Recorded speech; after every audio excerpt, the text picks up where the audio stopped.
கர்த்தருடைய பரிசுத்த நாமத்திற்கு மகிமை உண்டாதாக. இன்றைய வேதவசனம் ஏசாயா 48:10. இதோ உன்னை புடமிட்டேன், ஆனாலும் வெள்ளியைப் போலல்ல, உபத்திரத்தின் குகையிலே உன்னை தெரிந்து கொண்டேன். நம்மை புடமிட்டு கர்த்தர் நம்மை உபத்திரத்தின் குகையிலே தெரிந்து கொண்டார்.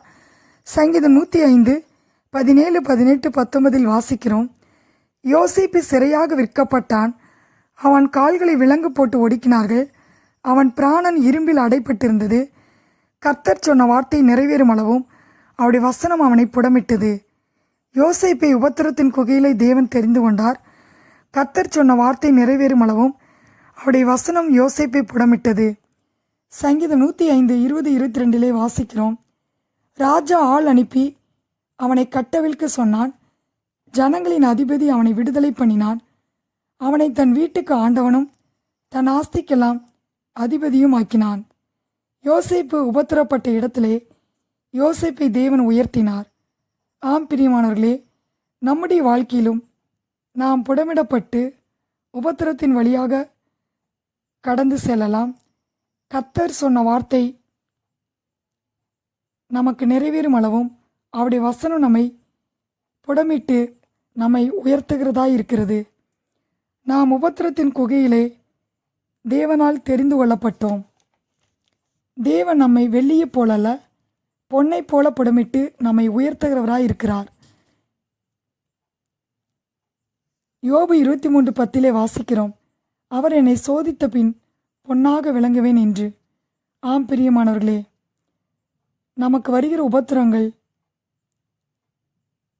நம்மை உயர்த்துகிறதா இருக்கிறது. நாம் உபத்திரப்படும்போது மனிதர்கள் நம்மை அற்பமாக நினைக்கலாம், அருவருக்கலாம்,